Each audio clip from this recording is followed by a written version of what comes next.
And then, lock that label itself. Guys, ano yung napunan nyo sa pagle-label ko?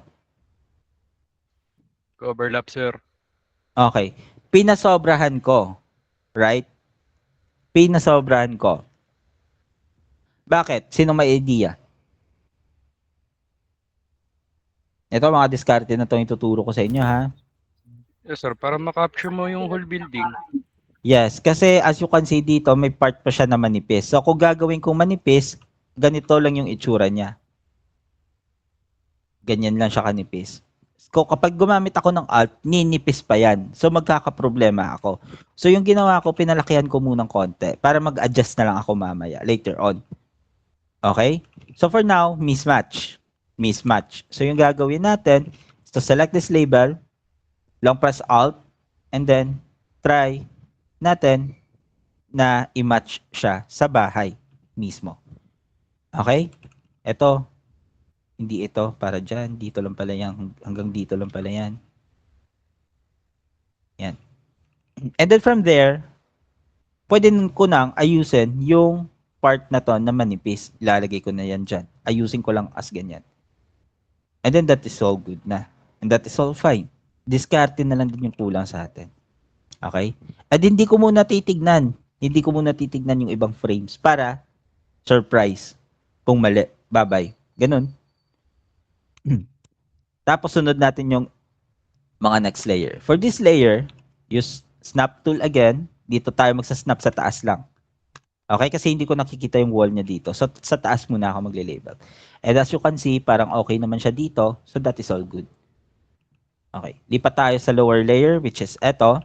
So let's use snapping tool again for this part. And that would be great. Okay na yan. Lipat naman sa tayo dito sa likod. Parang puzzle lang guys, as you can see, parang nagdudugtong, ano lang, connect the dots lang, parang ganun lang. And then from there, as you can see, tapos na ako. Di ba? How many layers yung nagawa ko? 6. 6. 1, 2, 3, 4, 5. 5 lima Seven. lang. Seven ata. Sa kumuha ng 7, Ayun, sir, oh. 1, 2, 3, 4, 5, 6, 7. 1, 2, 3, 4, 7. 5. Oh, Oo nga. ayan na lang. Select all ko na lang. Oh, 5. Di ba? And in that sense, nakalimang layer na ako. So that would be around 55 layers na lang yung kailangan kong habulin. Di ba? 55 layers na lang yung kailangan kong habulin. So for example, lahat ng mapa mo sa isang oras mo na gumawa ka, tigli 5 layers, naku, napakalaking tulong na nun. 5, 10, 15, 20, 25, 5, 2, 4, 6. Oh, 12 maps lang yung kailangan ko. 12 maps in an hour. Makakabuo na ako ng 60 layers. Which is pasok na ako sa benchmark. Kung ganito, tigli 5 lahat. Okay? Hanap kami layer. Si Mandrex nga, chinapchap yung bahay na isa lang dapat eh. So kapag ganito, guys, i-group nyo na kapag okay. Try to group it na. Tapos punta kayo dito sa right frame and click F3. F3, hindi F4. Okay? Matanda na yung mga F4. Inabutan nyo na mga tiyempo ni Darrell, ni Franz. Okay? Wala na. Nasa ano na kami? Blackpink. And your area. So, click F3 para maging pula. And then, lipat tayo sa ibang frames. F1. So, as you can see, dito sa mapa na to or dito sa bahay na to, meron tayong mismatch maliit dyan. Pero that would be ignored. Okay na yan. So, click F3. Lipat sa kabila. Click F3 again. Kasi match naman na yung bahay, di ba? So, all we need to do is confirm. F3 again to confirm. And then, as you can see, tapos na po tayo. Right? Wala na akong problemahin, tapos ko na yung mapa ko, wala akong in-adjust sa ibang frames. Kasi sa isang frame pa lang po, okay na yung gawa. So, hindi nyo na kailangan pa mag-adjust sa iba pa. Lalo na at kapag match naman na sila. So now, I can submit this map. Lipat tayo dito. This one. Ito yung mapa ni Madam Zozer. Sino ba to? Jennifer. Madam Jennifer. So, yung kanyang target building is yung building na to na nasa harap and yung building na to na nasa likod. Okay? So, medyo nahihirapan si Madam Ravanera. para sa mapa na to. And as you can see, may label pa dito nung isang bahay na to. 'Di ba? Pero ignore natin muna yan. Hindi natin kailangan isipin yan. Let's focus on our main goal. And our main goal is our main building. So for this building, delete agad. Huwag nang pahirapan yung sarili nyo kaka-edit. Okay? Huwag nyo nang ayusin yung sira na. Masasaktan lang kayo. Hindi na rin naman yun kagaya nung dati. Sir, sana may napula ang gitna ng top layer. Okay. So now, all we need to do is to label. Mamaya na kayo magtanong, guys. Make sure nyo muna na nakikinig kayo. Okay? Try to label the top layer first. So, yung top layer natin is eto, yung bahay na to. So, ngayon, label natin muna yan. Okay? Regardless, kahit ano pa yung label sa baba, huwag nyo isipin. Kasi habang iniisip nyo, ala, sir, hindi nakikita yung ilalim. Ano ba iniisip nyo yon? Nasisira yung utak nyo, guys. Focus lang sa goal. Focus lang tayo muna sa layer na ginagawa natin. Tsaka na yung iba. Pandagdag ano lang yan eh. Pandagdag sira lang sa utak. So, nad-label na natin. Na-drag ko na rin yung 3D. All we need to do, punta tayo dito sa right frame. Long press shift. And then, hatakin. And as you can see, match siya perfectly. Right? Tapos, meron pa tayong layers dito sa likod na nakakabit. So, yung gagawin ko na lang, ito siya. Mag-a-add na lang ako ng line using H tool again. Ganyan. Check natin dito kung match. Okay, unmatch siya. So, select, long press shift, atakin pataas. Okay. Sa iba na medyo gahaman sa features, ang gagawin pa is ikakat pa to. Which is okay lang. Okay din naman na hindi. And now, for the next layer, ito yung medyo mas mahirap para sa part nyo, right? Ito, yung layer na to or yung part na to is another layer. So all you need to do is to snap from here to here. And then, lock that label. Okay? And as you can see, match na siya. Kasi tama yung pagkakatansya ko. Tansyahan na dito guys. Yung mga mamshis dyan, magaling tumansya. Lalo na sa pagtimpla ng gatas. Di ba? Sa pag-budget, marunong tumansya yan. Yung mga lalaki siguro, ewan ko lang. Duda ako. Okay? So gamitin natin yung mga superpowers nyo para sa mga ganitong sitwasyon. Para hindi mahirap para sa atin. For the next layer guys, which is eto yung nasa likod, all you need to do is to snap din. Tansyahan lang din. Okay? Hindi yan nakikita, di ba? Hindi nyo na nakikita. So, let's start from this part na visible. Or, either or, dito, kung magaling na talaga kayo. Okay? Pero kung hindi pa, hanap kayo ng pinakamagandang part or corner na pwede nating kunin.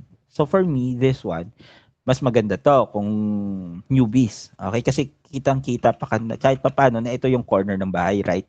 Dito siya, nag-stop. So, dito lang, kahit point lang yung makita nyo, that is all good to connect na. Kahit kakapiranggot. So, eto siya, dito ako magsa-start. Click letter H. Okay? Ayan no, letter H. And then from there, gagamitin ko yung trace tool, iikot ko sa bahay, tapos, ililabel ko yung outline. And as you can see, na-label ko na dito, yung gagawin ko na lang, punta ako dito sa right frame, select, and then shift pababa. And then in that sense, tapos na ako, right? Sa layer na yan. Easy. Di ba? Hindi ganun kahirap. Punta naman tayo dito sa layer na to na nasa likod. Ito yung malaki na to. Ito yung box na to. So, hanapin nyo yung pinakadugtong niya. Like for example, eto, dito naman kayo mag-base. Hindi kayo makakapag-base dito kasi malayo na nga dito, di ba? Eto, kahit paano, kitang-kita pa. So, tansyahin nyo kung saan to nakakonect yung part na to. So, tansyahin nyo to. Siguro sa akin, mga around here. So, dito ako magsa-start. Click ako letter H. Dito ako tatansyahin ko. Dito ako magsa-start. Okay. Ayaw dito mag-start. Pinapahiya ako. So, dito na lang ako. Ito, mas clear pa. Di ba? So, from here, use letter H tool. Snap, snap, and then lock. And as you can see, maliit yan compared sa bahay itself or sa part ng bahay na mismo. So yung gagamitin ko naman para maayos ko yan is to select this label, long press Alt, and then drag that label pababa. And in that sense, nahata ko siya hanggang dito na match ko siya dito. 'Di ba? So dapat makita nyo kung saan kayo dapat mag-connect. Yung nasa baba, yung nasa baba, eto na ha, nasa tricky part na tayo. Yung nasa baba is tagu talaga. Tagu talaga to.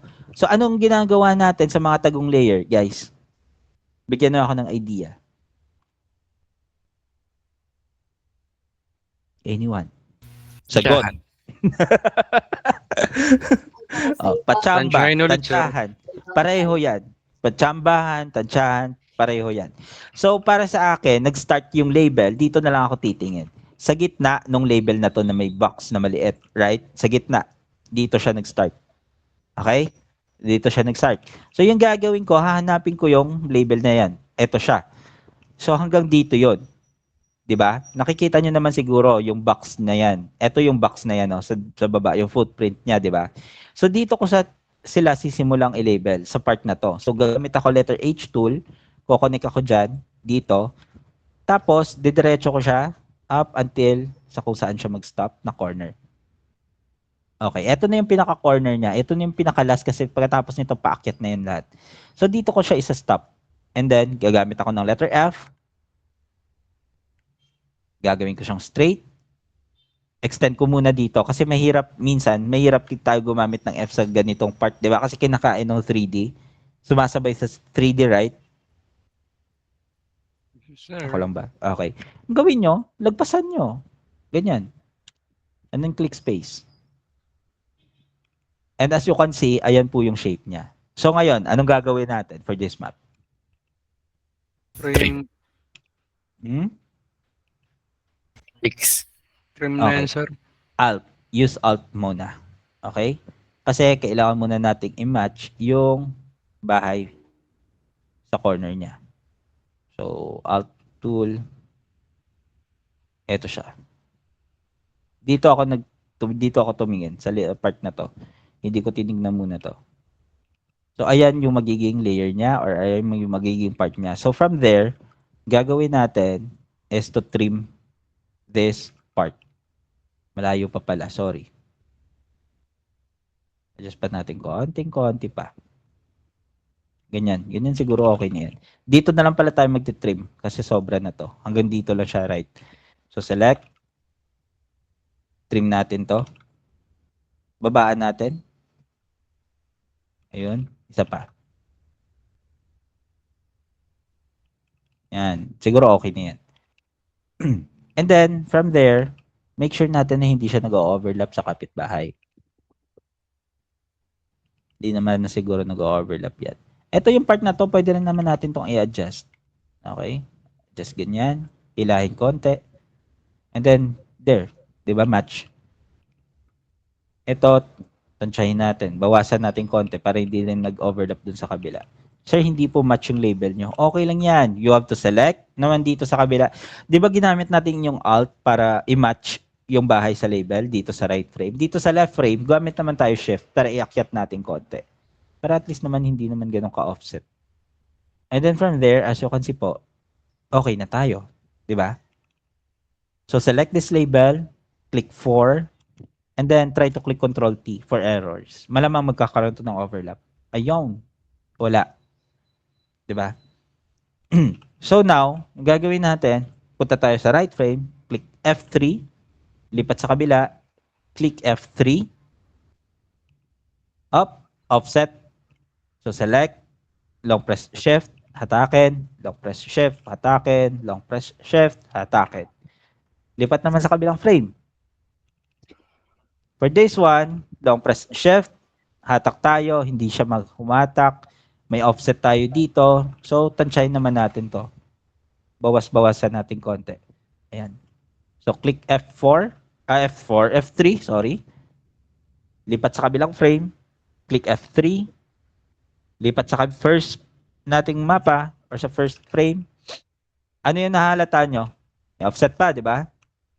So, pwede pa nating ayusin yan kung gusto nyo talagang perfect. Perfect. Oh, ayan. Alam ko si Daryl perfect to eh. Mhm. Mamaya, i-criticize niya na naman yung label ko. So, from there, okay na yan. Hindi ko na kailangan i-check lahat-lahat kasi alam ko na kailangan ko pala i-check. Sorry.